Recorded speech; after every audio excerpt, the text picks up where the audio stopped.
The topic at hand is contradictory decisions.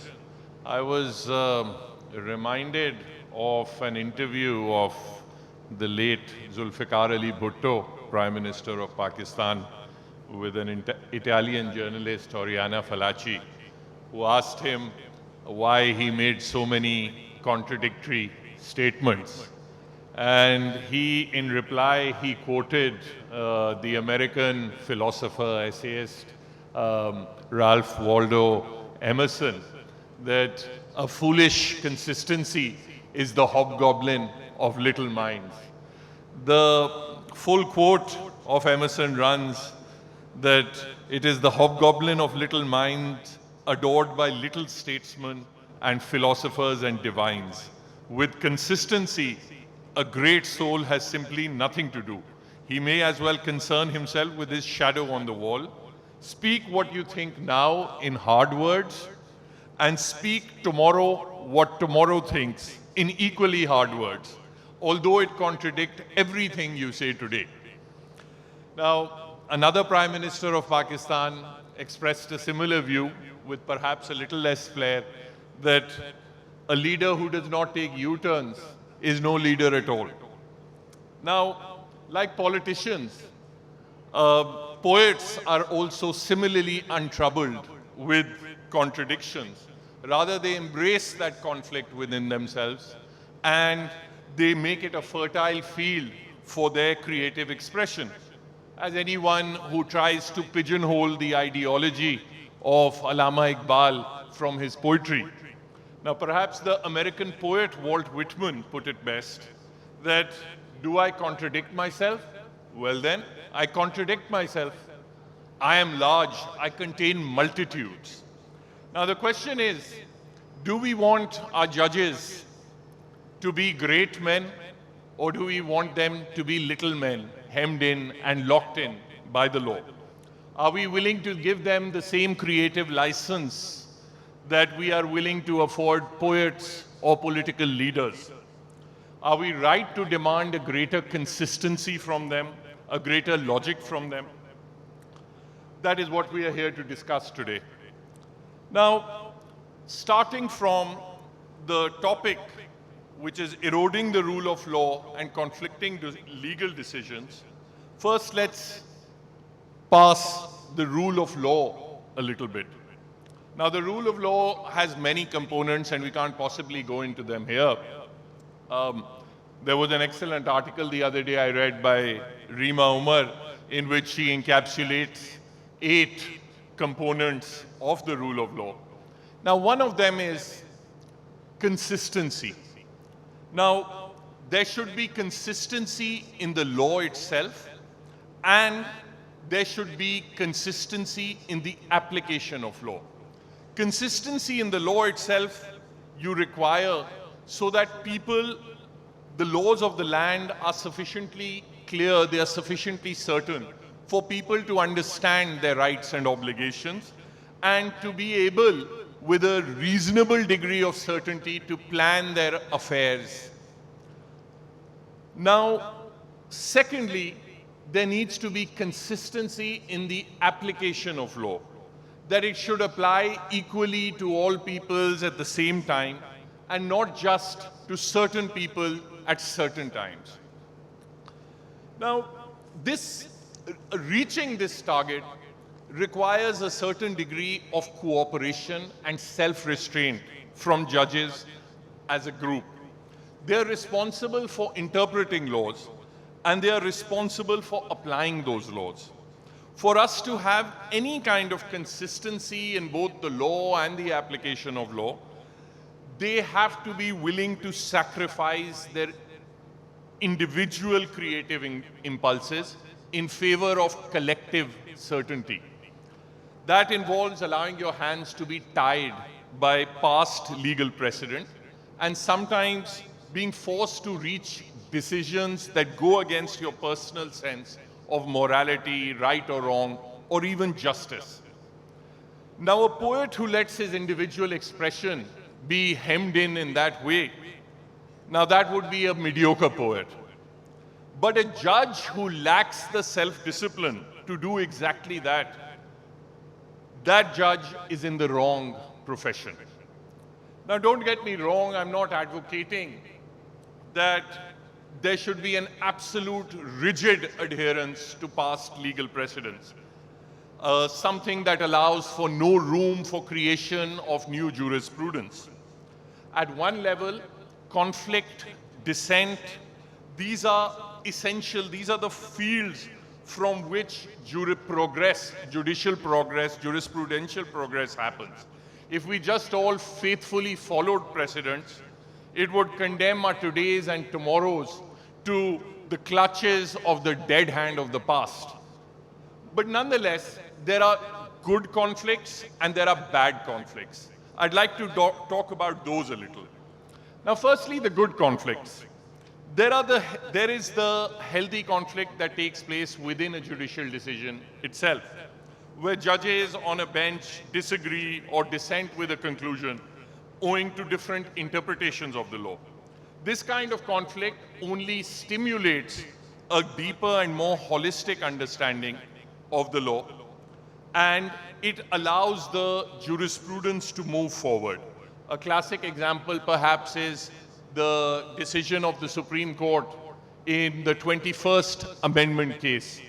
Now there was a question whether the Parliament has the right to form military courts through a constitutional amendment which would try civilians accused of terrorism.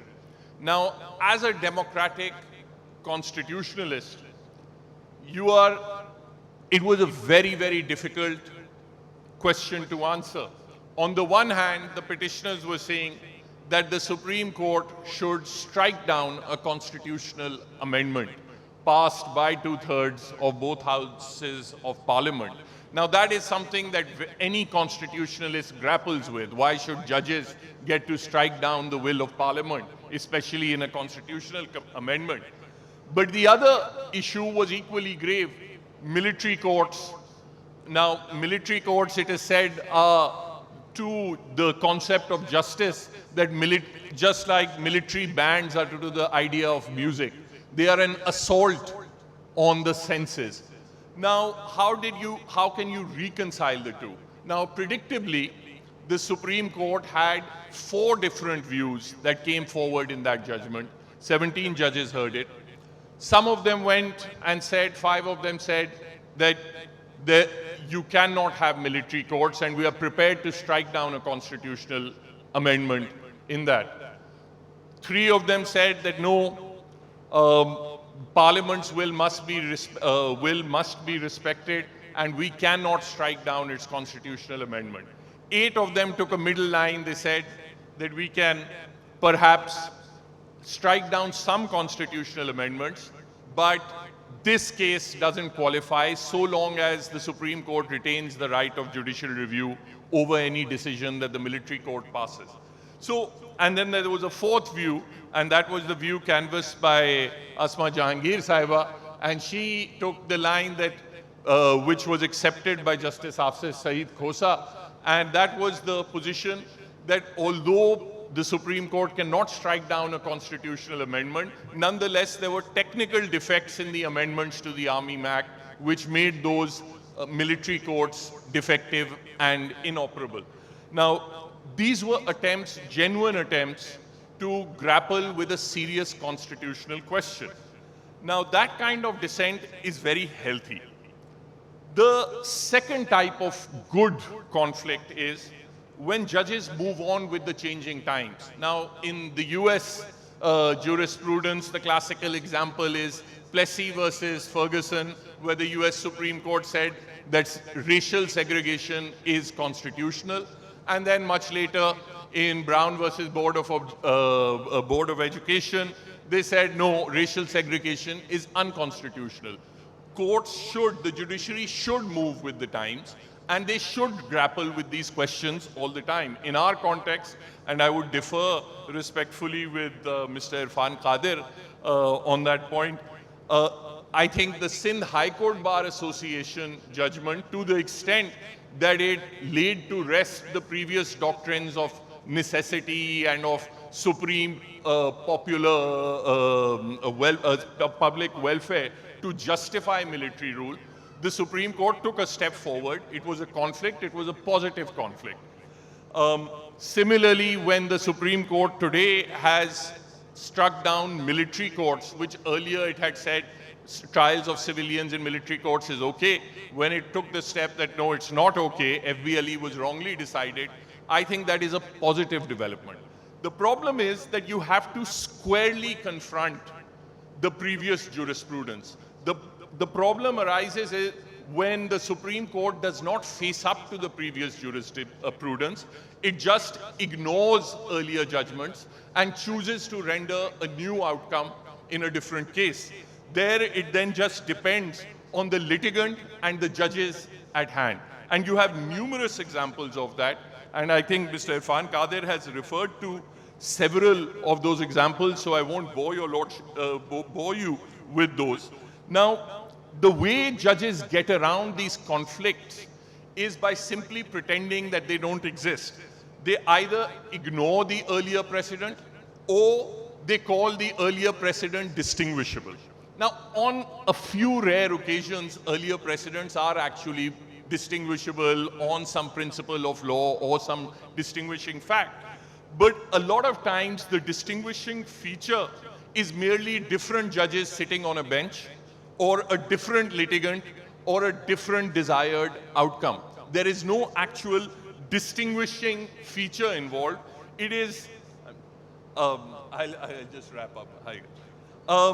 The main point of distinction seems to be that in that case, the petitioner was wearing a red hat, and in this case, the petitioner is wearing a blue handkerchief. And then it really makes no difference to the result at all, to any kind of logic at all, but the outcome is completely changed. And so if you somehow land up with a litigant who is wearing a red handkerchief, you don't know whether he falls in the first category because it is red or in the second category because it is a handkerchief. Your result depends entirely on the mood and the whim of the judge concerned. So that is the kind of conflict which changes the rule of law into the rule of men. Now, what our judges must show is both discipline and courage. Discipline to follow precedents, even if they don't like the eventual outcome in the case. And courage that in case they genuinely consider an earlier precedent to be mistaken and outdated, then don't ignore it, don't distinguish it, face it and overrule it, face all the legal issues involved and overrule it. Our Supreme Court has gone even to the extent, and Irfan Qadir Saab mentioned the Punjab Assembly case. In the Punjab Assembly case, the Supreme Court said that even if the issue was whether the votes of parliamentarians should be cast as per the direction of the party head, in a previous judgment they had said it must be cast per the directions of party heads. In the second case, they said, no, it has to be as per the parliamentary leader. And when pointing out that a larger bench had given a different decision, they said, well, if we unconsciously signed a judgment that was wrong, we can now consciously correct the same. Now, that is no logic. That is the issue that the Supreme Court must confront to end the conflict. Thank you very much.